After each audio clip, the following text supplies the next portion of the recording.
بسم اللہ الرحمن الرحیم الحمد للہ نحمده ونستعینه ونستغفره ونؤمن به ونتوکل علیہ ونعوذ باللہ من شرور انفسنا ومن سیئات اعمالنا من يهده الله فلا مضل له ومن يضلله فلن تجد له وليا مرشدا أما بعد فقال الله تبارك وتعالى أعوذ بالله من الشيطان الرجيم بسم الله الرحمن الرحيم فإن لم يستجيبوا لك فاعلم أنما يتبعون أهواءهم ومن أضل ممن اتبع هواه بغير هدى من الله إن الله لا يهدي القوم الظالمين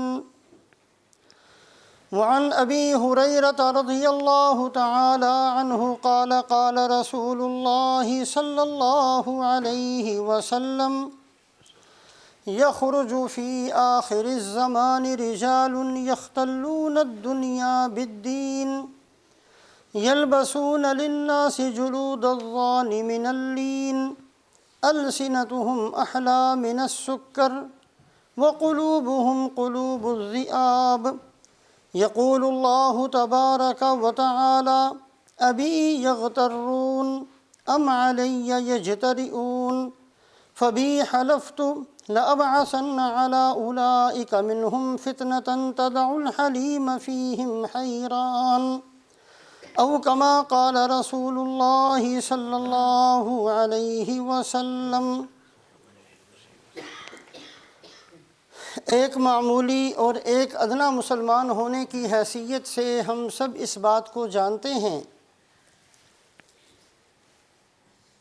کہ دین نام ہے رحمت للعالمین سرکار دو عالم حضرت محمد صلی اللہ علیہ وسلم کی مبارک اور پاکیزہ زندگی کا۔ حالات کیسے ہی ہوں، زمانہ کوئی بھی آ جائے، جب بھی یہ سوال کیا جائے گا کہ دین کیا ہے تو اس کا جواب یہی دیا جائے گا کہ حضرت محمد صلی اللہ علیہ وسلم کی پاکیزہ زندگی دین ہے۔ یہی تعریف دین کی اس وقت تھی جب صحابہ کرام رضوان اللہ علیہم اجمعین پیٹ پر پتھر باندھا کرتے تھے اور ہر طرح کی تکالیف کو برداشت کر رہے تھے،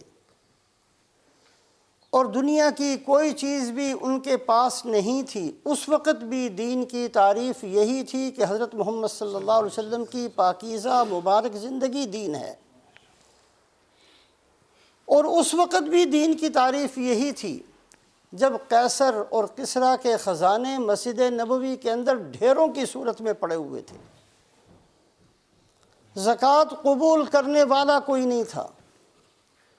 اس وقت بھی صحابہ کے ہاں دین کی تعریف یہی تھی کہ دین نام ہے حضرت محمد صلی اللہ علیہ وسلم کی پاکیزہ اور مبارک زندگی کا۔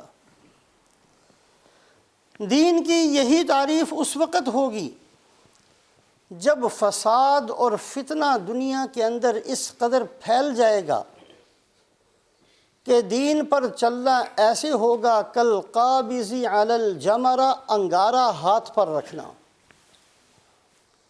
ایسے وقت میں بھی اگر پوچھا جائے گا دین کیا ہے تو جواب یہی ہوگا کہ حضرت محمد صلی اللہ علیہ وسلم کی پاکیزہ مبارک زندگی وہی دین ہے۔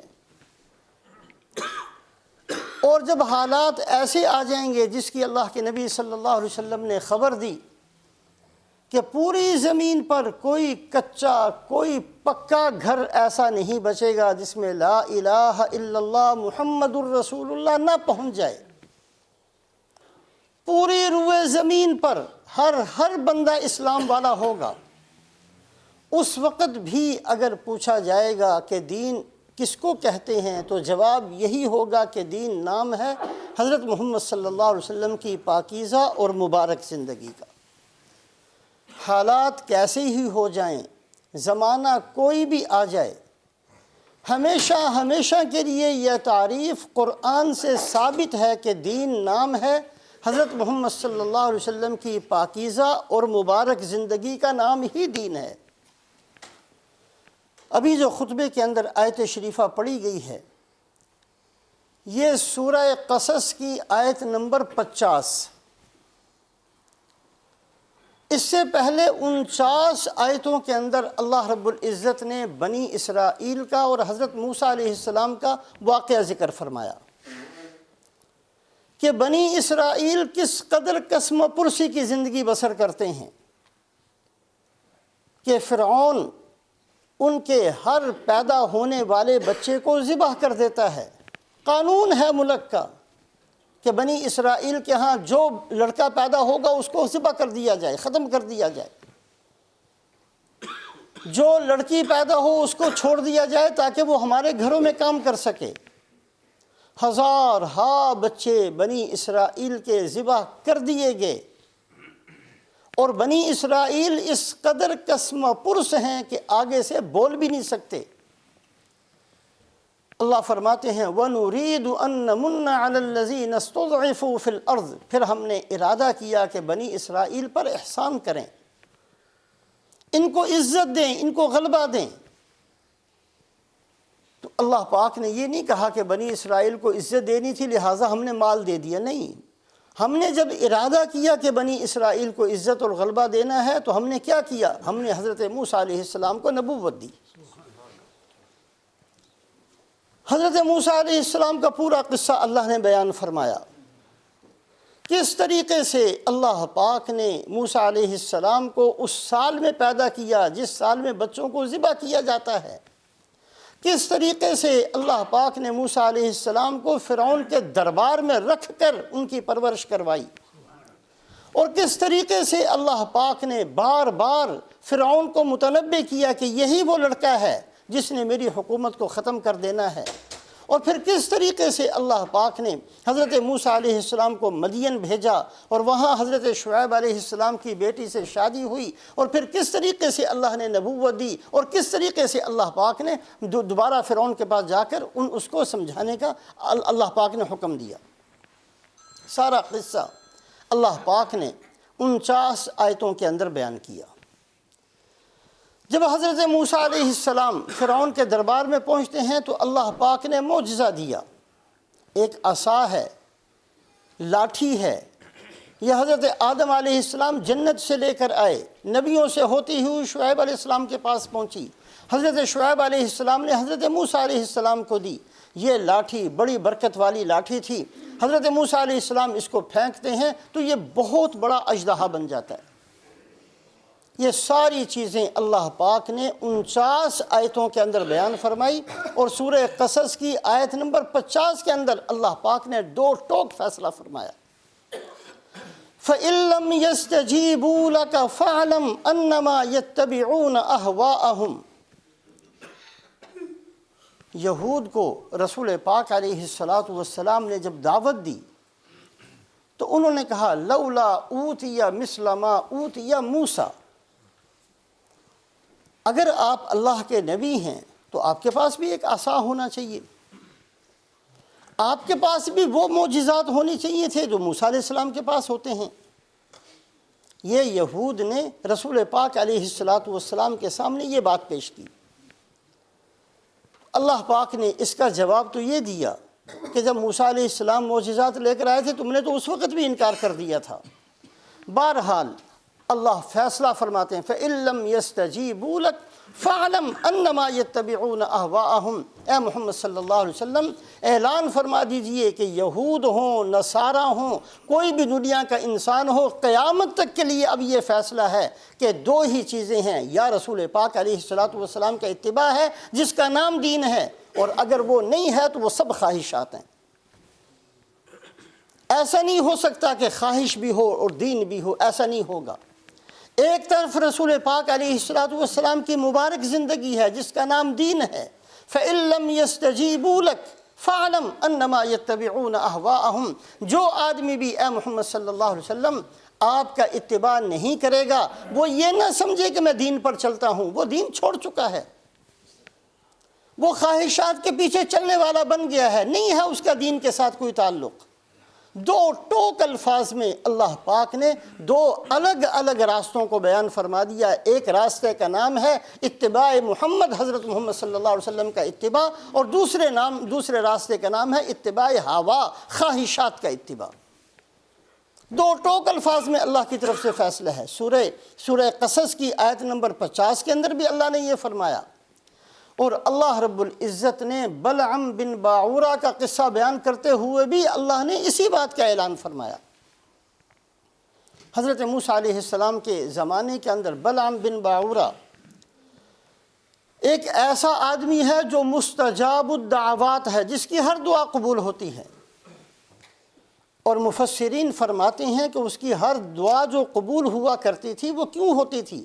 اس لیے کہ اللہ نے اس کو اسم اعظم کا علم دیا تھا۔ اسم اعظم، وَاسْمُ اللَّهِ الْأَعْظَمِ الَّذِي إِذَا دُعِيَ بِهِ أَجَابَ وَإِذَا سُئِلَ بِهِ أَعْطَى۔ رسول پاک علیہ السلام فرماتے ہیں کہ اللہ کا جو اسم اعظم ہے وہ اتنی برکت والا ہوتا ہے کہ جو آدمی اسم اعظم پڑھ کر جو بھی دعا کرتا ہے اللہ قبول کرتے ہیں، جو سوال کرتا ہے اللہ پورا کرتے ہیں۔ بلعم بن باعورہ کے پاس مستجاب الدعوات ہونے کی وجہ یہ تھی کہ اللہ پاک نے اس کو اسم اعظم کا علم دیا تھا۔ اسم اعظم کے بارے میں 20 سے زیادہ صلحاء کے، صحابہ کے اقوال ہیں، 20 سے زیادہ۔ ان سب کا خلاصہ اور نچوڑ یہ ہے کہ اللہ کے جتنے نام ہیں ان میں سے ہر نام ہی اسم اعظم ہے، ہر نام اسم اعظم ہے۔ شرط یہ ہے کہ جب اس نام کو لیا جائے تو اس طریقے سے لیا جائے کہ صرف وہ نام ہی دل کے اندر ہو، باقی سب کچھ نکل چکا ہو۔ جب کسی بندے کے دل میں صرف اللہ ہی کی عظمت رہ جاتی ہے، باقی سب کی نکل جاتی ہے، اور سب سے کٹ کر اور سب سے الگ ہو کر کوئی بندہ جب اللہ کے نام کے ساتھ دعا کرتا ہے، اس کے لیے وہ اللہ کا نام وہ اسم اعظم ہی بن جاتا ہے۔ اسم اعظم کے اندر اللہ نے بڑی طاقت اور قوت رکھی۔ اللہ رب العزت نے حضرت سلیمان علیہ السلام کا قصہ قرآن کے اندر بیان فرمایا۔ حضرت سلیمان علیہ السلام نے ملکہ بلقیس کو خط لکھا کہ یہ خط ہے حضرت سلیمان علیہ السلام کی طرف سے، اِنَّهُ مِن سُلَيْمَانَ وَإِنَّهُ بِسْمِ اللَّهِ الرَّحْمَنِ الرَّحِيمِ اللہ تَعْلُوا عَلَيَّ وَأْتُونِي مُسْلِمِينَ، کہ میں تمہیں حکم دیتا ہوں کہ سب کے سب اسلام میں داخل ہو کر میرے دربار میں پہنچ جاؤ، اور اگر نہیں پہنچو گے تو ہم ایسا لشکر لے کر آئیں گے جس کا مقابلہ تم نہیں کر سکتے۔ پہلے ملکہ بلقیس نے ہدیہ بھیجا، لمبا قصہ ہے، اور پھر خود جانے کا ارادہ کیا۔ جب ملکہ بلقیس اپنے پورے جاہ و جلال کے ساتھ، بڑے لشکر کے ساتھ حضرت سلیمان علیہ السلام کے دربار میں چلی ہے، اس کے علاقے سے اور حضرت سلیمان علیہ السلام کی جگہ سے 2 مہینے کی مسافت تھی، 2 مہینے میں بندہ پہنچتا تھا۔ حضرت سلیمان علیہ السلام نے مجلس قائم کی۔ حضرت سلیمان علیہ السلام کی حکومت انسانوں پر بھی ہے، جنات پر بھی ہے، اور حضرت سلیمان علیہ السلام نے فرمایا کہ کون ہے تم میں سے جو ملکہ بلقیس کا تخت اٹھا کر میرے پاس لے آئے۔ تخت تھا ملکہ بلقیس کا، بہت لمبا چوڑا، 80 ہاتھ چوڑا، 80 ہاتھ لمبا، 80 ہاتھ اونچا، سونے کا بنا ہوا تھا، ہیرے جواہرات اس پہ جڑے ہوئے تھے، اور اس تخت کے اوپر 7 کمرے بنے ہوئے تھے، بڑا عالی شان تخت تھا۔ جب حضرت سلیمان علیہ السلام نے کہا کہ کون ہے اس تخت کو اٹھا کر لائے، قال عفریت من الجن انا آتیک بہ قبل ان تقوم من مقامک، ایک بہت بڑا جن کھڑا ہوا، حضرت سلیمان علیہ السلام کی خدمت میں عرض کرنے لگا کہ اگر آپ میرے ذمہ یہ کام لگاتے ہیں، آپ کی جب یہ مجلس ختم ہوگی اتنی دیر کے اندر میں وہ تخت آپ کی خدمت میں حاضر کر دوں گا۔ 2 مہینے کی مسافت ہے، 2 مہینے کی مسافت پر وہ تخت اتنی دور رکھا ہوا ہے۔ جن نے کہا اتنی دیر میں لے آؤں گا، جتنی دیر میں آپ کی مجلس لگتی ہے اتنی دیر میں لا کر آپ کی خدمت میں پیش کر دوں گا۔ قال الذی عنده علم من الکتاب انا آتیک به قبل ان یرتد الیک طرفک۔ ایک انسان، جن نہیں انسان موجود تھا جس کے پاس اسم اعظم کا علم تھا۔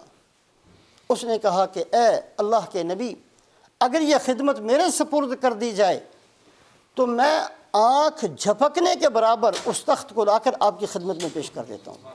یہ طاقت ہوتی ہے اسم اعظم کی، اللہ کے نام کی یہ طاقت ہے۔ تو جو اللہ پاک نے اس بندے کو یہ اسم اعظم کی طاقت دی تھی، یہی طاقت اللہ پاک نے بلعم بن باعورہ کو دی تھی۔ صرف یہ نہیں اللہ فرماتے کہ وہ کوئی نیک آدمی تھا، وہ کوئی دیندار آدمی تھا، نہیں۔ وَاتْلُ عَلَيْهِمْ نَبَأَ الَّذِي آتَيْنَاهُ آيَاتِنَا فَانْسَلَخَ مِنْهَا۔ اے محمد صلی اللہ علیہ وسلم اپنی امت کو سنائیے اس بدبخت آدمی کا قصہ جس کا نام بلعم بن باعورہ ہے، کہ ہم نے اس کو صرف دین نہیں بلکہ بہت بڑی اپنی نشانیاں دی تھی، ایسا علم دیا تھا، اسم اعظم کا علم تھا، اس کی ہر دعا قبول کرتے تھے ہم۔ لیکن جب یہ آدمی دنیا کی محبت کی وجہ سے حضرت موسیٰ علیہ السلام کے خلاف بد دعا کرنے پر آمادہ ہو گیا، جن کے خلاف موسیٰ علیہ السلام جہاد میں جا رہے تھے، وہ لوگ آئے اکٹھے ہو کر اور بہت بڑا نذرانہ پیش کیا کہ آپ یہ مال قبول کر لیجئے، موسیٰ علیہ السلام کے خلاف بد دعا کر دیجئے۔ تو اس نے کہا وہ تو اللہ کے نبی ہیں، ان کے خلاف تو میں بد دعا نہیں کر سکتا۔ لیکن یہ اصرار کرتے رہے، جب یہ نہیں مانا تو وہ سارا مال لے کر اس کی بیوی کے پاس گئے، اور بیوی نے جب مال دیکھا اس کی آنکھیں کھل گئیں، وہ سارا مال اس نے رکھ لیا، اور اس نے اپنے خامند کو مجبور کر دیا اس بات پر کہ وہ حضرت موسیٰ علیہ السلام کے خلاف بد دعا کے لیے ہاتھ اٹھا دے۔ اللہ پاک اس قصے کو بیان فرماتے ہیں اور فرمایا وَلَوْ شِئْنَا لَرَفَعْنَاهُ بِهَا وَلَكِنَّهُ أَخْلَدَ إِلَى الْأَرْضِ وَاتَّبَعَ هَوَاهُ۔ اے محمد صلی اللہ علیہ وسلم اپنی امت کو سنائیے، ہم نے تو بہت بڑا علم دیا تھا، بہت بڑا اس کو قبولیت سے نوازا تھا، اس کی دعائیں قبول کی جاتی تھی، اس کو اللہ نے اپنی نشانیوں کا علم دیا تھا، جو یہ زبان سے کہتا ہم اس کی قبول کر لیتے تھے، لیکن اس نے وہ راستہ اختیار نہیں کیا، وَاتَّبَعَ هَوَاهُ، یہ خواہشات کے پیچھے چلا ہے۔ جب اس نے خواہشات کا اتباع کیا، ہم نے اس سے دین کو نکال لیا، دین کو سلب کر لیا، صرف دین کو نہیں بلکہ اس کے ایمان کو سلب کر لیا۔ فَمَثَلُهُ كَمَثَلِ الْكَلْبِ إِن تَحْمِلْ عَلَيْهِ يَلْهَثْ أَوْ تَتْرُكْهُ يَلْهَثْ، اور اس کی مثال ہم نے کتے کی طرح بنا دی، جو بدترین جانور ہے اس کی طرح اس کو بنا دیا۔ تو اللہ رب العزت نے 2 ٹوک الفاظ کے اندر فَإِن لَّمْ يَسْتَجِيبُوا لَكَ فَاعْلَمْ أَنَّمَا يَتَّبِعُونَ أَهْوَاءَهُمْ، جو بات شروع میں عرض کی وہ بات ہر وقت سامنے رکھیں کہ دین نام ہے حضرت محمد صلی اللہ علیہ وسلم کی پاکیزہ اور مبارک زندگی کا، بس جس زمانے کے اندر بھی اور جب بھی جس سے بھی یہ پوچھا جائے گا کہ دین کیا ہوتا ہے، دین کی تعریف کی جائے گی کہ دین نام ہے حضرت محمد صلی اللہ علیہ وسلم کی مبارک اور حضرت محمد صلی اللہ علیہ وسلم کی پاکیزہ زندگی کا، اس کے علاوہ جو بھی کچھ ہے وہ خواہشات کا اتباع ہے، وہ دین نہیں ہے۔ فَإِن لَّمْ يَسْتَجِيبُوا لَكَ فَاعْلَمْ أَنَّمَا يَتَّبِعُونَ أَهْوَاءَهُمْ، اے محمد صلی اللہ علیہ وسلم 2 ہی راستے ہیں، ایک راستہ آپ کی اتباع کا ہے، جس بندے نے آپ کی اتباع نہیں کی وہ یہ سمجھ لے کہ اس نے خواہشات کا راستہ اختیار کیا، وہ خواہشات کے راستے پر چلا ہے، وہ دین کے راستے پر نہیں چلا۔ قرآن پاک کے اندر اگر غور کیا جائے، ایک نہیں 20 آیات شریفہ ایسی ملتی ہیں جس کے اندر اللہ رب العزت نے اس بات کا اعلان فرمایا کہ دیکھو اگر گناہ کرو گے میں زمین کا نظام بگاڑ دوں گا۔ ظہر الفساد فی البر والبحر بما کسبت ایدی الناس، اگر کوئی بگاڑ آئے گا خشکی کے اندر، اگر کوئی بگاڑ آئے گا سمندروں کے اندر، تو تمہارے گناہوں کی وجہ سے ہوگا۔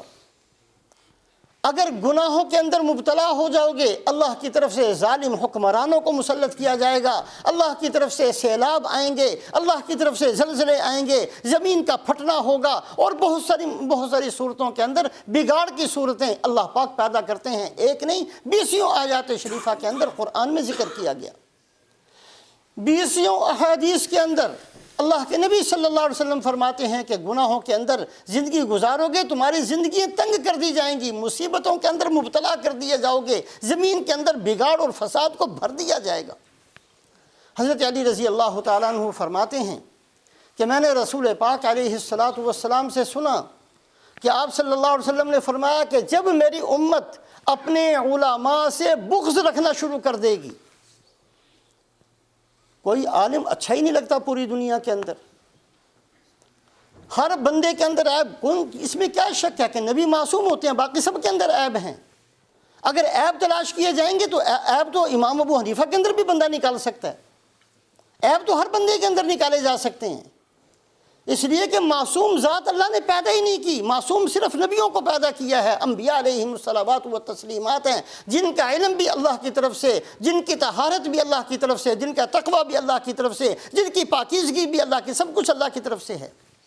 باقی تو ہر بندہ خیر اور شر سے مرکب ہے، فَأَلْهَمَهَا فُجُورَهَا وَتَقْوَاهَا، ہر آدمی کے اندر خیر موجود ہے، ہر آدمی کے اندر شر موجود ہے۔ کیا ہم اس لیے دنیا کے اندر آئے تھے؟ اللہ اپنے نبی کو تو کہیں لست علیہم بمسیطر، اے محمد صلی اللہ علیہ وسلم آپ کے ذمہ نہیں ہے کہ آپ لوگوں کے عیب تلاش کرتے پھریں، لیکن آج اس کو ترقی کا زمانہ سمجھا جاتا ہے کہ آدمی دوسروں کے عیب تلاش کر کر کے اس کا اعلان کرتا پھرے۔ حضرت علی رضی اللہ تعالیٰ عنہ فرماتے ہیں کہ میں نے رسول پاک علیہ السلام سے سنا کہ جب میری امت کے اندر 2 بیماریاں آئیں گی، ایک بیماری اپنے علماء سے بغض رکھنا، عداوت رکھنا، ان کی نفرت دل کے اندر رکھنا، اور دوسری بیماری یہ کہ وہ نکاح جو کریں گے اپنے بچوں کا، اس کی بنیاد مال ہوگی، اس کی بنیاد تقوی نہیں ہے، اس کی بنیاد دینداری نہیں ہے، اس کی بنیاد شرافت نہیں ہے، اس کی بنیاد دنیا کا کوئی اور اصول نہیں، صرف مال ہے اور اس کے علاوہ کچھ نہیں۔ کبھی کبھی یہ چیزیں اپنے گریبانوں میں منہ ڈال کر ہم دیکھا کریں کہ آج ہم نے یہ نکاحوں کو ایک کاروبار بنایا ہے کہ نہیں بنایا، ویزوں کے لیے اور پیسوں کے لیے اور مال اور دولت کے لیے، اس کی بنیادوں پر نکاح ہوتے ہیں۔ اللہ کے نبی صلی اللہ علیہ وسلم نے فرمایا کہ جب میری امت کے اندر یہ 2 بیماریاں آئیں گی، علماء سے بغض رکھنا ان کے اندر آئے گا، اور ان کے نکاح مال کی بنیاد پر ہوں گے، باقی ساری بنیادیں ختم کر دیں گے، اللہ پاک 4 طرح کی مصیبتوں کے اندر مبتلا کریں گے۔ اللہ کی طرف سے فقر مسلط ہوگا۔ فقر کا مطلب یہ نہیں کہ کچھ ہے نہیں، فقر کا مطلب یہ ہے کہ ہمارا پیٹ ہی نہیں بھرتا، یہ ہے فقر۔ مالدار بھی رو رہا ہے مال کے لیے، غریب بھی روتا ہے مال کے لیے، ملینئر بھی مال کے لیے روتا ہے، جس کا بینک بھرا ہوا، جس کا گھر بھرا ہوا، وہ بھی چیختا چلاتا ہوا نظر آتا ہے، میرا مسئلہ نہیں حل ہوتا، میرا پیٹ ہی نہیں بھرتا۔ ایسا فقر مسلط ہو جائے گا، اللہ کی طرف سے فقر مسلط ہوگا، حاکموں کی طرف سے خیانت مسلط ہوگی، دشمنوں کی طرف سے حملے مسلط ہوں گے، اور آپس کے اندر ظلم کی بیماری اللہ تمہارے اوپر ڈال دیں گے۔ ہر آدمی ظالم ہے، بھائی پر ظلم کرے گا، خاوند بیوی پر ظلم کرے گا، باپ اولاد پر ظلم کرے گا، رشتہ دار پر ظلم کرے گا، پڑوسی پر ظلم کرے گا۔ یہ 4 بیماریاں پیدا ہوں گی۔ کس وقت؟ اللہ کے نبی صلی اللہ علیہ وسلم نے فرمایا جب تم اپنے علماء سے بغض رکھو گے اور تمہارے نکاح مال کی بنیاد پر ہوں گے۔ تو 20 آیات شریفہ کے اندر یہ مضمون ملتا ہے کہ جب گناہوں کی کثرت ہوتی ہے تو دنیا کے اندر بگاڑ آتا ہے، فساد آتا ہے، دنیا کا نظام بگڑتا ہے، دنیا کے اندر سے راحت اور اطمینان کو ختم کر دیا جاتا ہے، بے چینیاں آتی ہیں، بیماریاں آتی ہیں، مصیبتیں آتی ہیں۔ ایک نہیں بلکہ 20 آیات شریفہ کے اندر اور 20 احادیث کے اندر اللہ نے اس مضمون کو بیان فرمایا۔ لیکن 2 چیزیں ایسی ہیں، اللہ فرماتے ہیں کہ اگر یہ 2 چیزیں ہو جائیں تو صرف زمین نہیں، آسمان کا نظام بھی بگڑ جائے۔ 2 چیزیں ہوئی نہیں ہیں اور ہو بھی نہیں سکتی، لیکن اگر ہو جاتی تو اللہ فرماتے ہیں کہ زمین نہیں آسمان بھی بگڑ جاتا، آسمان کا نظام بھی خراب ہو جاتا۔ لو کان فیہما آلہۃ الا اللہ لفسدتا، ایک چیز اللہ نے بیان فرمائی، اگر کوئی بندہ یہ کہے کہ رب ایک نہیں ہے، رب دو ہیں، اللہ دو ہیں، اللہ کا کوئی شریک ہے، اگر یہ بات ہوتی تو اللہ فرماتے ہیں کہ پھر صرف زمین نہیں آسمان بھی بگڑ جاتا۔ لو کان فیہما آلہۃ الا اللہ لفسدتا، زمین بھی بگڑتی آسمان بھی بگڑتا، ایسا ہوا نہیں اور ہوگا بھی نہیں۔ اللہ وحدہ لا شریک لہ ہیں، لا مثل لہ ولا مثال لہ ہیں، اللہ ایک ہیں، وحدہ ہیں، اکیلے ہیں، کوئی اللہ کا شریک نہیں ہے۔ لیکن اللہ فرماتے ہیں کہ اگر تمہاری یہ بات جو کچھ لوگ کہتے ہیں کہ دو خدا ہیں، ایک خیر کا پیدا کرنے والا، ایک شر کا پیدا کرنے والا، ایک صحت دینے والا، ایک بیماری دینے والا، ایک عزت پیدا کرنے والا، ایک ذلت کو پیدا کرنے والا، یہ کچھ لوگوں کا نظریہ تھا کہ خیر کا رب الگ ہے، شر کا رب الگ ہے۔ اللہ فرماتے ہیں کہ دو یا دو سے زیادہ اگر خدا ہوتے، لو کان فیہما آلہۃ الا اللہ لفسدتا، تو زمین اور آسمان دونوں ہی بگڑ جاتے، ختم ہو جاتا دنیا کا نظام۔ ایسا نہیں ہے۔ اور دوسری چیز اللہ نے کون سی بیان فرمائے، وَلَوِ اتَّبَعَ الْحَقُّ أَهْوَاءَهُمْ لَفَسَدَتِ السَّمَاوَاتُ وَالْأَرْضُ وَمَنْ فِيهِنْ، اگر حق تمہاری خواہشات کے تابع بن جائے، جو میرے دل کے اندر آئے اس کو دین بنا دیا جائے، جو فلاں کے دل کے اندر آئے اس کو بھی دین کہہ دیا جائے، جس کے دل میں جو آئے وہ بندہ سمجھے کہ یہ دین ہے، اس کو دین کا درجہ دے دے، اگر تم ایسا کرنا شروع کرو اور اللہ کے ہاں یہ فیصلہ ہو کہ ٹھیک ہے بندوں کی خواہشات کے مطابق اس کو دین قرار دے دیا جائے، لفسدت السماوات والارض ومن فیہن، اللہ فرماتے ہیں اگر حق تمہاری خواہشات کے پیچھے چلتا، تمہاری خواہشات کے تابع ہوتا تو زمین نہیں آسمان بھی بگڑتا، آسمان کے درمیان کی ساری چیزیں بگڑ جاتی۔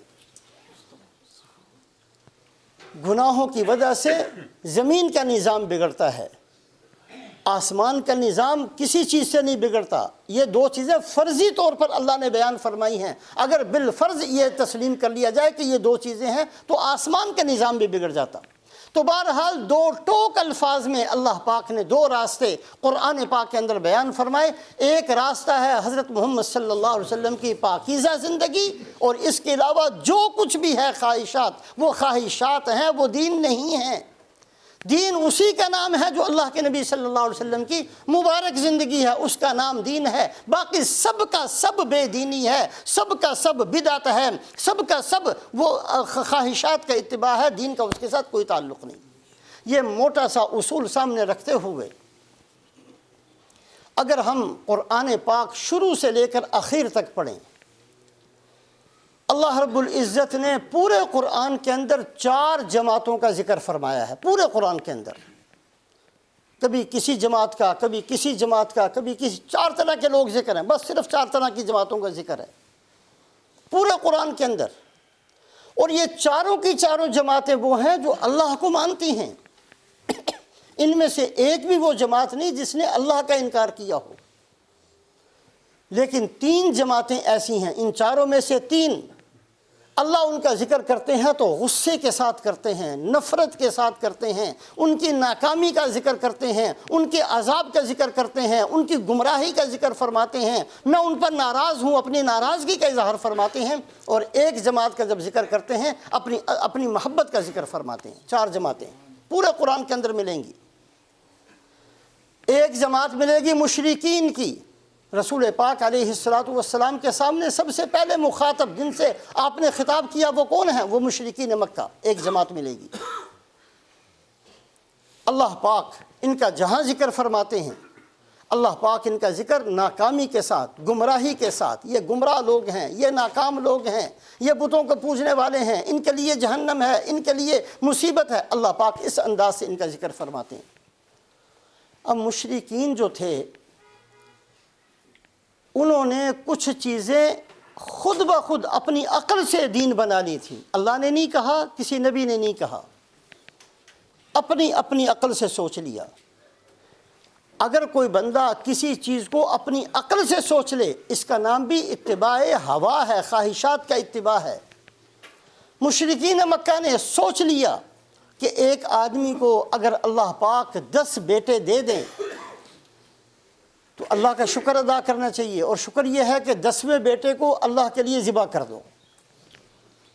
یہ مشرکین مکہ کی عادت تھی، یہ اس کو شکرانے کے طور پر 10ویں بیٹے کو ذبح کیا کرتے تھے، اور یہ انہوں نے اپنے طور پر اللہ نے کہیں نہیں کہا کہ ایسا کیا کرو، کسی اللہ کے نبی نے کسی آسمانی کتاب میں یہ حکم نہیں تھا، لیکن مشرکین مکہ کی عادت تھی۔ وَكَذَلِكَ زَيَّنَ لِكَثِيرٍ مِّنَ الْمُشْرِكِينَ قَتْلَ أَوْلَادِهِمْ شُرَكَاؤُهُمْ۔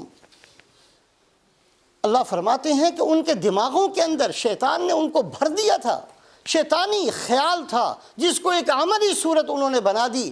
جب بھی کوئی بندہ شیطان کے کسی خیال کو اپنی عقل سے گھڑ گھڑا کر اس کو دین کا نام دے گا، وہ دین کا نام، وہ دین نہیں بنے گا، وہ خواہشات کا اتباع ہوگا۔ مشرکین مکہ طواف کرتے ہوئے اپنی عقل سے سوچا بیت اللہ بڑا پاک، اللہ کا پاک گھر ہے، طواف کرنا بہت بڑی عبادت ہے، اللہ کی رضا کا سبب ہے، ہمارے کپڑے حرام کمائیوں کے ہیں، اس میں حرام کمائی شامل کی جاتی ہے، لہٰذا جب بیت اللہ کا طواف کرنا ہو کپڑے اتار کر رکھ دیا کرو، ننگے طواف کیا کرو۔ یہ ایک سوچ تھی، اپنی طرف سے بہت اچھی سوچ سوچی ہے انہوں نے، بڑی اچھی سوچ سوچی، اور یہ سوچ کر انہوں نے اس پر عمل کرنا شروع کر دیا۔ جو آتا تھا کپڑے اتار کر رکھتا تھا، ننگے ہو کر طواف شروع کر دیتا کہ جی بیت اللہ عزت والی جگہ ہے، ہمارے ناپاک کپڑے ہیں، اپنے ناپاک کپڑوں کے ساتھ بیت اللہ کا طواف نہیں کیا جا سکتا، لہٰذا ننگے ہو کر طواف کرو۔ یہ خود ساختہ دین، یہ مشرکین مکہ کی عادت ہے، یہ اللہ نے نہیں کہا ان سے، اللہ کے کسی نبی نے نہیں کہا، رسول پاک علیہ الصلاۃ والسلام نے پھر اس کو بند فرمایا، منع فرمایا۔ بتوں کو پوجتے، ایک بت نہیں، کتنے بت، اپنے گھروں کے اندر بت، چوراہوں کے اندر بت، بیت اللہ کے اندر بت، صفا پہاڑی پر بت، مروہ پہاڑی پر بت، بیت اللہ کی دیواروں پر بت، بیت اللہ کی چھت پر بت، بتوں سے بھر دیا۔ اور کیا کہا؟ ما نعبدهم الا ليقربونا الى الله زلفا، ہم ان کی عبادت اس لیے کرتے ہیں کہ یہ ہماری سفارش کر دیں۔ مثال دیا کرتے تھے کہ دیکھو بادشاہ تک پہنچنا ہو تو بہت لمبا راستہ ہوتا ہے، دربار ہوتا ہے، بادشاہ کے پہلے چوکیدار کھڑا ہوتا ہے، پہلے چوکیدار سے سفارش کروانی ہوتی ہے، پھر وہ آگے جاتا ہے، وہ آگے والے سے پوچھتا ہے، پھر وہ آگے جاتا ہے، وہ آگے والے سے پوچھتا ہے۔ اگر بادشاہ ایسے ہی مل جایا کرے سڑکوں پر چلتا ہوا تو اس کی کیا عظمت ہوئی، وہ تو فضول سا بادشاہ ہوا۔ بادشاہ تو وہ ہوتا ہے جس کا جاہ و جلال ہو، جس کا دربار ہو، جس کو دربار کے اندر ہو اور یکدم کوئی بندہ وہاں تک نہ پہنچ سکے، بلکہ اس کو سفارش کروانی پڑے، بلکہ اس کو کسی سے اجازت لینی پڑے اور دروازے کھٹکھٹانے پڑے اور بڑی مشقت اور محنت کے بعد بادشاہ تک پہنچے۔ یہ بادشاہ کی عظمت کی دلیل ہے۔ لہٰذا تم یہ کیا کہتے ہو کہ اللہ تک جب چاہے پہنچو؟ ایسا نہیں ہونا چاہیے، درمیان میں واسطے بناؤ۔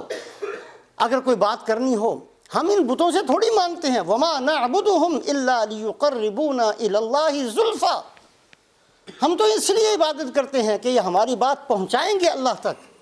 یہ بادشاہ، یہ اللہ کی عظمت کی دلیل ہے۔ اپنی عقل سے ایک چیز کو سوچا اور اس کو اختیار کیا، ایک بے دینی ان کے دماغ کے اندر شیطان نے ڈالی اور اسی کو دین بنا دیا۔ ایک جماعت ہے جس کا اللہ قرآن میں ذکر فرماتے ہیں، اللہ کو تو یہ بھی مانتے تھے لیکن ان کا ماننا کوئی معتبر نہیں، اس لیے کہ انہوں نے اپنی عقل کے حساب سے مانا، اس طریقے سے نہیں مانا جس طریقے سے حضرت محمد صلی اللہ علیہ وسلم نے اللہ کو ماننے کا حکم دیا۔ ان کا ماننا غیر معتبر۔ دوسری جماعت اہل کتاب کی تھی، اللہ کو وہ بھی مانتے تھے۔ یہود نے کبھی اللہ کی ذات کا انکار نہیں کیا، عیسائیوں نے کبھی بھی اللہ کی ذات کا انکار نہیں کیا، اللہ کو مانتے تھے، آج بھی مانتے ہیں، لیکن بہت ساری چیزوں کو تحریف کر کے وہ کہتے تھے ہم مانتے اپنی آسمانی کتابوں کو، لیکن اس کے اندر تحریف کرتے تھے، بدلتے تھے، نام بدلتے تھے۔ بخاری شریف اور مسلم شریف کی روایت ہے، ان کے دونوں کے اندر یہ قصہ موجود ہے۔ رسول پاک علیہ الصلاۃ والسلام نے فتح مکہ کے موقع پر جو بہت سارے خطبے دیے، ایک خطبے کے اندر آپ صلی اللہ علیہ وسلم نے ارشاد فرمایا، حرام ہے شراب کا پینا، حرام ہے خنزیر کا کھانا، حرام ہے بتوں کو پوجنا، اور حرام ہے مردار جانور۔ چار چیزوں کی حرمت کو اللہ کے نبی صلی اللہ علیہ وسلم نے بیان فرمایا۔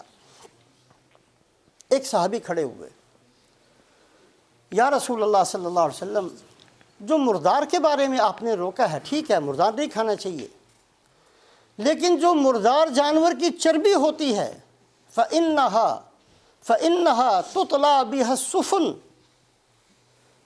وَيُدَّهَنُ بِهَا الْجُلُودُ وَيَسْتَصْبِحُ بِهَا النَّاسُ۔ اگر کوئی بندہ کھاتا تو نہیں ہے، لیکن کشتیاں جو بنتی ہیں اس میں وہ چربی استعمال ہوتی ہے، اس کا استعمال ہم کشتی کے اندر تو کر سکتے ہیں، اس کا استعمال ہم جانوروں کی کھال کے اندر، تو جانور کی کھال سے جو چیزیں بنتی ہیں اس کے اندر تو اس کا استعمال کر سکتے ہیں کہ نہیں؟ یا یہ ہے کہ کچھ لوگ اس چربی کو چراغ کے جلانے میں استعمال کر لیں، تیل کا جلانا، کھانا نہیں ہے، ہاتھ نہیں لگانا، صرف روشنی کے طور پر اس کو استعمال کر لیں، آپ اس کی اجازت دیتے ہیں؟ اللہ کے نبی صلی اللہ علیہ وسلم نے چار چیزوں کی حرمت بیان کی تھی۔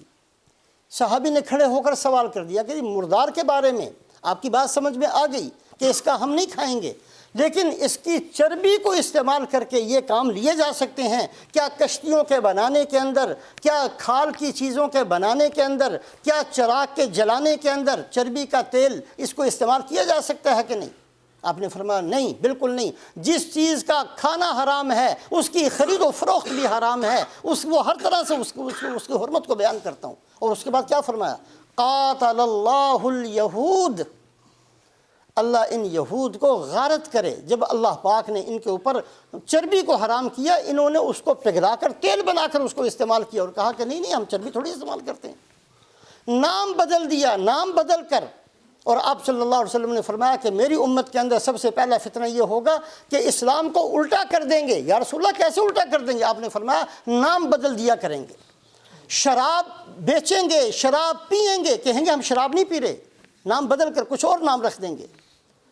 آج ہم نے بھی بہت ساری چیزوں کا نام بدل دیا ہے، بہت ساری چیزیں آج عدالتوں کے اندر نام بدل کر ظلم کا نام انصاف رکھ دیا گیا۔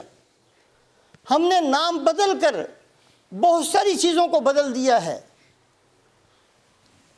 نام بدل کر کسی حرام چیز کو حلال بنانا یہ کام تھا اہل کتاب کا، تحریف کرنا۔ قرآن پاک کے اندر چار جماعتوں کا ذکر، ایک اللہ ذکر فرماتے ہیں مشرکین کا، جہاں ذکر فرمائیں گے اللہ پاک اپنی ناراضگی کا اظہار فرماتے ہیں۔ دوسرا ذکر فرماتے ہیں اہل کتاب کا، جہاں ذکر فرماتے ہیں اللہ پاک اپنی ناراضگی کو بیان فرماتے ہیں۔ اور تیسری جماعت ہے منافقین کی،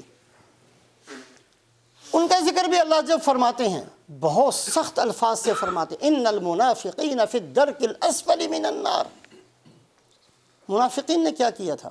منافقین بھی اس چیز کے عادی تھے۔ وَمِنَ النَّاسِ مَن يَعْبُدُ اللَّهَ عَلَى حَرْفٍ، کنارے پر رہتے، بالکل کنارے پر۔ اللہ فرماتے ہیں دیکھا کہ مسلمانوں کو کوئی فائدہ ہے، ہم تو آپ ہی کے ساتھ تھے، ان کے ساتھ مل کے جا کر دیکھا دوسری طرف فائدہ نظر آیا تو ان کے ساتھ مل کے ہم تو ایسے ادھر گئے تھے، ہم تو آپ کے ساتھ ہیں۔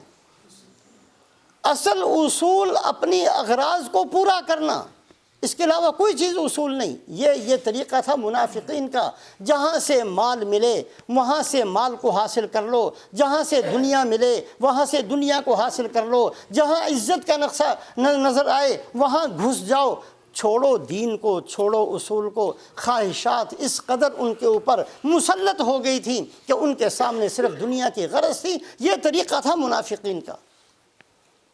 یہ بھی اتباع ہوا ہے، یہ خواہشات کا اتباع ہے، یہ دین کا اتباع نہیں ہے۔ حضرت عمر رضی اللہ تعالیٰ عنہ کے زمانے میں غسان ایک قبیلہ تھا، اس قبیلے کا بادشاہ، بہت بڑا بادشاہ تھا، بہت بڑا قبیلہ تھا۔ اس نے حضرت عمر رضی اللہ تعالیٰ عنہ کے پاس خط لکھا کہ میں اسلام میں داخل ہونا چاہتا ہوں۔ حضرت عمر رضی اللہ تعالیٰ عنہ نے بڑی خوشی کا اظہار کیا، اس لیے کہ بادشاہ مسلمان ہوگا تو کئیوں کے اسلام کا سبب بنے گا۔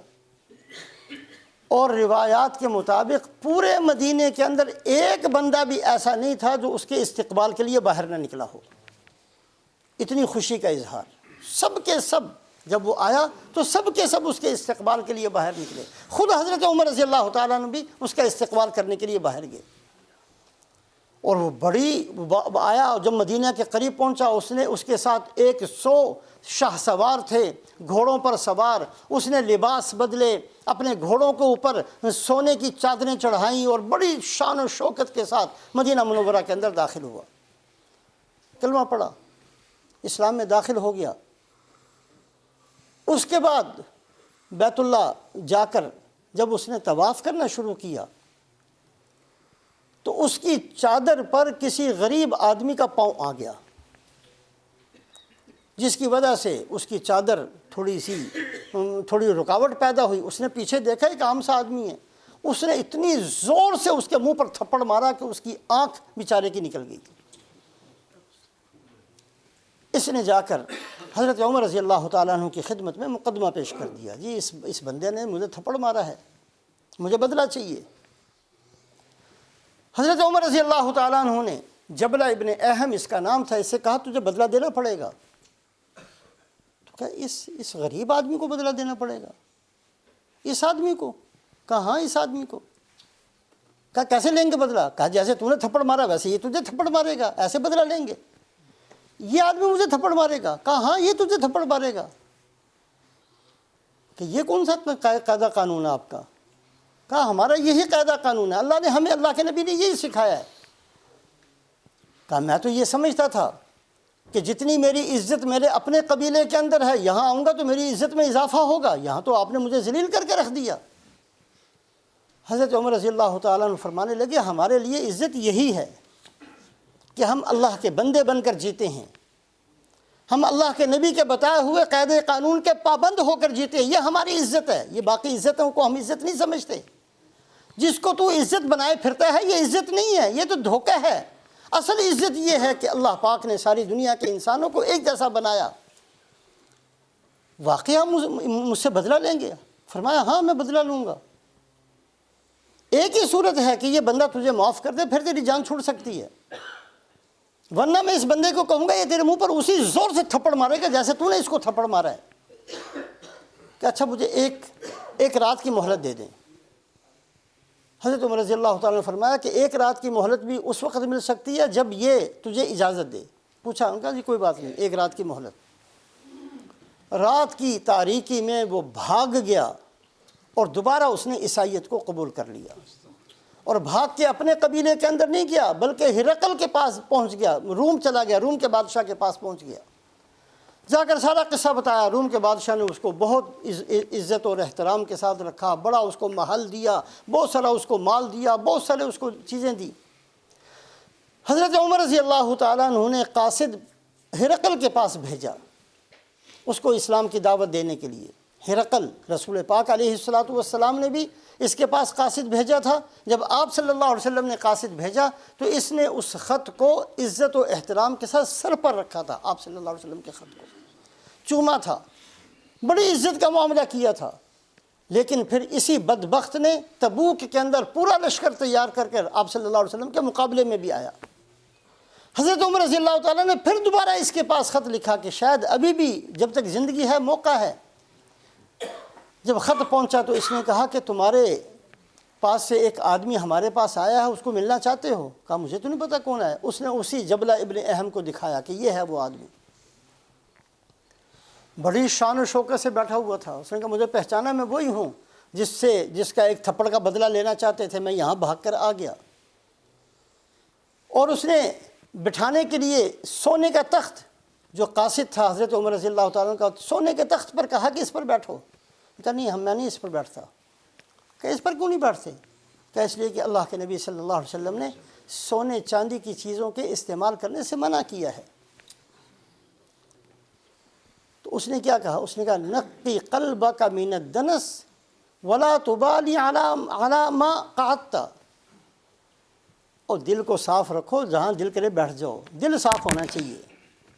یہ آج کا مسلمان کہتا ہے جو بات اس زمانے میں منافق بھی نہیں کہتے تھے، منافق بھی اس زمانے کے اندر جرأت نہیں کرتے تھے یہ بات کہنے کی دل صاف رکھو جو چاہے کرتے رہو، نہیں، منافقین بھی آ کر صف کے اندر کھڑے ہو جایا کرتے تھے، منافقین بھی آ کر جہاد کے اندر شریک ہو جایا کرتے تھے، منافقین بھی اپنے نفاق کے باوجود مسلمانوں کی جماعت کے ساتھ آ کر بیٹھا کرتے تھے۔ کسی کی زبان سے یہ لفظ نہیں نکلتا تھا، یہ لفظ اس بدبخت کی زبان سے نکلا تھا جس نے اسلام چھوڑ کر مرتد ہو گیا تھا اور عیسائیت کو اختیار کیا، اس نے یہ لفظ کہا تھا، نقی قلبک من الدنس ولا تبالی، اور دل صاف رکھو۔ بیٹھنے سے کیا ہوتا ہے؟ سونے پر بیٹھو، چاندی پر بیٹھو، جہاں چاہے بیٹھ جاؤ۔ پھر ایک پیالہ پینے کے لیے کوئی چیز پیش کی، وہ بھی سونے کا پیالہ تھا، کہا میں نے نہیں اس میں پینا۔ کیوں نہیں پینا؟ کہ یہ اللہ کے نبی نے منع کیا ہے سونے چاندی کے برتنوں سے۔ پھر اس نے وہی جملہ کہا، نقی قلبک من الدنس، اپنے دل کو پاک رکھو، جس میں دل کرتا ہے پی لو۔ پینے سے، کھانے سے، ان چیزوں سے کیا ہوتا ہے؟ آج کا مسلمان بھی یہی جملہ ہم پتہ نہیں کتنی دفعہ زندگی میں دہراتے ہیں، دل پر صاف ہونا چاہیے۔ جو چاہے حرام کھا لو، جو چاہے حرام دیکھ لو، حرام بول لو، جو چاہے جیسی چاہے گندی زندگی گزارو، دل صاف ہونا۔ ہم نے پتہ نہیں اپنے دل کو کتنا صاف سمجھا جو کبھی بھی خراب نہیں ہوتا۔ سارا بگاڑ بھی ہمارے اندر، پھر بھی ہم سمجھتے ہیں کہ ہمارا دل صاف ہے۔ جن کے دل صاف تھے وہ تو روتے ہوئے دنیا سے چلے گئے، اور جن کے دل گند سے بھرے ہوئے ہیں، جی ہمارے دلوں کے اندر تو اتنا بھی فرق نہیں کہ ہم پاک اور ناپاک کے اندر فرق کر سکیں، ہمیں حرام اور حلال کا فرق ہو جائے، اتنا بھی ہمارے دل کے اندر تمیز نہیں ہے، پھر بھی دل صاف ہونا چاہیے۔ پردے کا حکم ہو اور دل صاف ہونا چاہیے، جی آنکھوں میں کیا ہوتا ہے، دل صاف ہونا چاہیے۔ اللہ پاک نے خام خواہ پردے کی آیات نازل کر دی ہیں، اللہ کے نبی صلی اللہ علیہ وسلم نے خام خواہ پردے کا حکم دے دیا ہے۔ خام خواہ اللہ پاک نے قل للمؤمنین یغضوا من ابصارہم ویحفظوا، ایسی آیتیں اتاری ہیں، ایسی اتاری ہیں اللہ نے آیتیں۔ کبھی تو ہم سوچا کریں کہ جو زبان سے بک دیتے ہیں اس سے ہمارا ایمان بھی بچتا ہے کہ نہیں بچتا؟ کتنے جملے ہم کہہ دیتے ہیں۔ تو اللہ پاک نے قرآن کے اندر 4 جماعتوں کا ذکر فرمایا، 3 جماعتوں کا غصے کے ساتھ، مشرکین کا غصے کے ساتھ، اہل کتاب کا غصے کے ساتھ، منافقین کا غصے کے ساتھ، اور 4تھی جماعت جنہوں نے اتباع کیا حضرت محمد صلی اللہ علیہ وسلم کا۔ وہاں اللہ فرماتے ہیں بشر المؤمنین بشر المحسنین بشر المخبتین، آپ خوشخبری سنا دیجئے ان لوگوں کو جنہوں نے آپ کا اتباع کیا کہ ہم ان کو سیدھا جنت میں لے کر جائیں گے۔ آپ صلی اللہ علیہ وسلم کی اتباع کا نام ہے دین، اس کے علاوہ کسی چیز کا نام دین نہیں ہے۔ جو آپ صلی اللہ علیہ وسلم کی اتباع سے دائیں بائیں کہیں بھی گرے گا وہ گمراہی اور ہلاکت کی طرف جائے گا۔ ایک دفعہ نہیں، بار بار ہمیں اپنی زندگی کے اوپر سوچتے اور دیکھتے رہنا چاہیے کہ کہیں ہم نے آپ صلی اللہ علیہ وسلم کی زندگی کو چھوڑ تو نہیں دیا۔ اللہ ہم سب کو عمل کی توفیق نصیب کرے۔